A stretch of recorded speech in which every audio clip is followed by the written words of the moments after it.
I don't know about you guys, but I love roguelikes. I love games that drop you in a world without telling you a thing, and games in which you can build your own character from scratch, giving you a few tries to explore the world, and once you're dead, you gotta begin from scratch, using the information from your previous life to guide you on your new adventure, trying to reach further beyond each time. Deepwoken is one of those games, and today I'm going to talk about how it's the best roguelike on Roblox because it's really good, and when I'm playing it, it feels like a world of its own.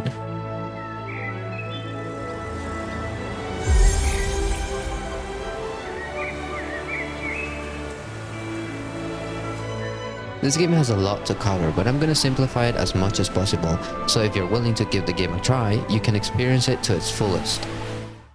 When you start on Deepwoken, you either start from the island of Burgils or Etris, which are two different towns located on the Etrian Luminant, which we will say is just the continent you are currently located in. Your first mission is to go towards Lower Eresia, which is the beginning point for all newbies and players that just started. It has creatures which are easy to kill and serves as an introduction to how the game works as well as the progression system. However, it doesn't hold your hand and tell you literally everything there is to do and how to do it, so I'm going to explain it as simple as I can. In Deepwoken, there are different attributes. There is basic attributes such as strength and agility.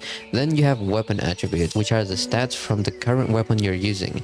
These can be light, medium, or heavy weapons. The more you use the weapon, the more experience you earn with it. And finally, we have attunement attributes. Attunements are like magic basically. So let's say you have the flame charm attunement. The more you use it, the more experience you earn with it and can upgrade this stat, making you able to learn more advanced and stronger magic moves in the future. Sometimes you will level up stats by just playing the game normally, without even realizing what caused it. But the best way to level up your stats is by using different tools relative to the stat you're trying to level up. For example, to level up your charisma, you can use a book called How to Make Friends, which helps you have conversations with NPCs or players, thus leveling up your charisma in the process. I wish it was this easy to level up my charisma in real life too.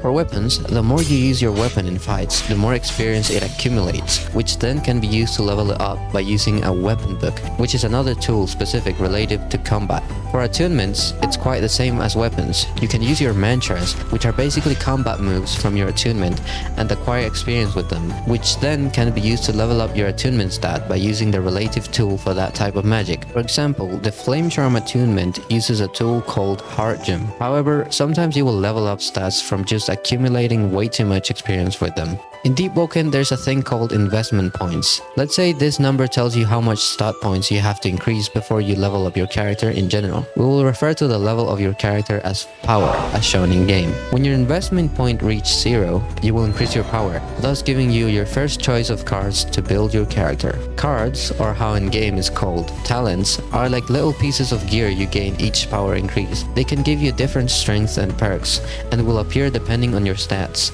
This means that if you have a lot of strength, you will receive more strength related cards to pick from, and so on. Here I won't talk much, just read the cards, see what they give, what they do, and choose what you think is the best, or what's cooler. You will also receive combat mantras, which are combat moves, and finally you will also occasionally be able to choose between investing in your traits, these being increasing your mantra scaling, enhancing your either max tempo and tempo gain, which we will talk about in a bit, increasing your max health, and increasing your weapon scaling or damage, to simplify it more. Now with that out of the way, one of the biggest aspects of Deepwoken is combat. Here you will have to learn how to block, parry, dodge. Yeah, it's just like those memes that say, just block, parry, dodge, bro. You can block by holding F. You parry by pressing F before an enemy attack hits you, if it's parryable, that is. And you can dodge by pressing Q right before an enemy hits you. You also have either, which is like your mana bar. It allows you to use combat moves, and the tempo, which we talked about earlier, is a metric which increases the more you stay in combat, up until being full. The more tempo you have, the faster your either or mana refills, allowing you to constantly be able to use combat moves. Also in Deepwoken, you gotta watch out for your food, water, and blood levels. Listen guys, this is being way too long of an explanation already, so I'm just gonna tell you, make sure to eat and drink water. If you have those 2 bars full, then your blood will be okay. And yes guys, I know I haven't mentioned oaths. So what are oaths, you might be asking? To simplify, they are like superpowers you can get by doing certain quests and having certain requirements, then talking to different NPCs, thus then receiving their power given from them to you. These can be really cool, but require a long progression to acquire. It's like the next step after progressing your character. One of my favorite oaths, for example, is the Arc Wader oath, which literally literally gives you an ability to turn into Iron Man. Look at this and tell me it's not super cool. Anyways, there's more stuff to talk about, but I said I was gonna speak about the basics, not all the game. So anyways, with the basics out of the way, I will now tell you to go and explore Deepwoken yourself. Also, I strongly recommend to play this game with friends. This game is heavily focused on PvP and PvE, so if you're not really into that, then you won't have as much fun. But the game has so much to explore, so many weird and scary creatures,